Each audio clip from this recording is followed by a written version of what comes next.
नमस्कार, मेरा नाम अशोक है और आप पब्लिक रिएक्शन टीवी देखना शुरू कर चुके हैं। हरियाणा में ठीक विधानसभा चुनाव से पहले हरियाणा कांग्रेस में फूट डल चुकी है। हरियाणा कांग्रेस के दिग्गज नेता और पूर्व सीएम भूपेंद्र सिंह हुड्डा के बीच आर पार की लड़ाई शुरू हो चुकी है। जी हां, हरियाणा कांग्रेस में एक बार फिर से गुटबाजी शुरू हो चुकी है।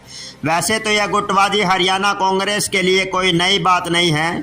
2019 के चुनाव में भी कांग्रेस को इसी गुटबाजी के चलते खामियाजा भुगतना पड़ा था और हो सकता है कि इस कदर अगर यह गुटबाजी जारी रही तो 2019 विधानसभा चुनाव की तर्ज पर 2024 विधानसभा चुनाव में कांग्रेस को इसी कदर खामियाजा भुगतना पड़ेगा। विधानसभा चुनाव से पहले हरियाणा कांग्रेस में गुटबाजी इस कदर तेज हो गई कि पूर्व सीएम भूपेंद्र सिंह हुड्डा गुट के हरियाणा मांगे हिसाब कैंपेन के बराबर सांसद कुमारी सैलजा ने कांग्रेस संदेश यात्रा का ऐलान कर दिया है। सैलजा ने सोशल मीडिया पर 27 जुलाई से इसे शुरू करने का पोस्टर भी शेयर किया और बड़ी बात यह है कि सैलजा के इस पोस्टर से पूर्व सीएम भूपेंद्र सिंह हुड्डा, पार्टी के प्रदेश अध्यक्ष चौधरी उदय भान और प्रदेश इंचार्ज दीपक बावरिया की फोटो तक गायब है। हालांकि हुड्डा गुट के कैंपेन की घोषणा, लॉन्चिंग और पोस्टर से कुमारी सैलजा की तस्वीर भी गायब थी। और बड़ी बात यह है कि सैलजा ने अपने पोस्टर में रणदीप सुरजेवाला को जगह दी है।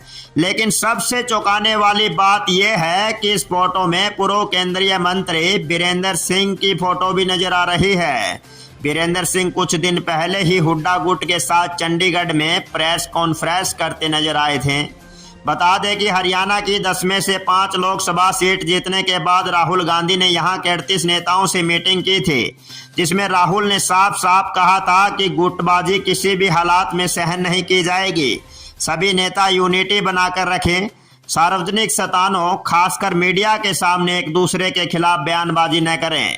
पोस्टर के साथ कुमारी सैलजा लोकसभा चुनाव में से 10 में से 5 सीटों पर जीत का क्रेडिट लेने से भी नहीं चूके। सैलजा ने लिखा, कांग्रेस शीर्ष नेतृत्व मल्लिकार्जुन खड़गे जी और राहुल गांधी जी का संदेश जन जन तक पहुंचाने के लिए कांग्रेस संदेश यात्रा एक बार फिर से शुरू हो रही है।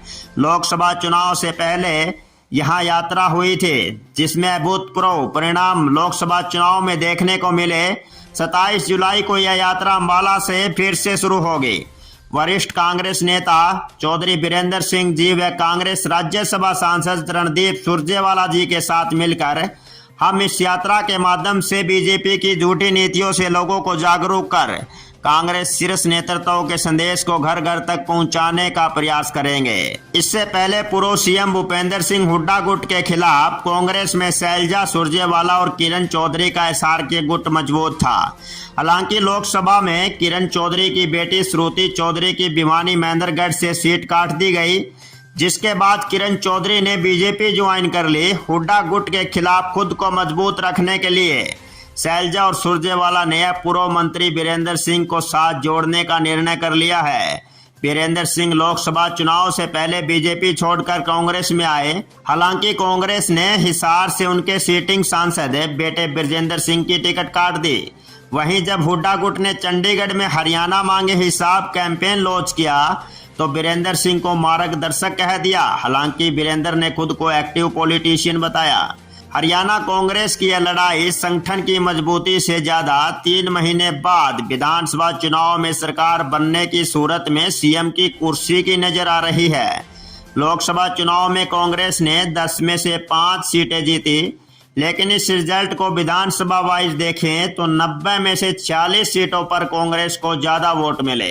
हरियाणा में बीजेपी की लगातार 2 बार से सरकार है। कांग्रेस को एंटी इनकम्बेंसी के भी फायदे की उम्मीद है। ऐसे में कांग्रेस के दिग्गज नेताओं को लग रहा है कि राज्य में उनकी सरकार बननी तय है। इसके बाद सीएम कुर्सी पर दावेदारी मजबूत हो, इसलिए दोनों गुट अलग अलग जोर लगा रहे हैं। इसके जरिए वह एक तरफ पार्टी हाईकमान के आगे यात्रा और कैंपेन का क्रेडिट ले रहे हैं, वहीं उनके समर्थक ज्यादा एमएलए जीत कर आए तो सीएम कुर्सी के लिए दावा मजबूती से रख सके।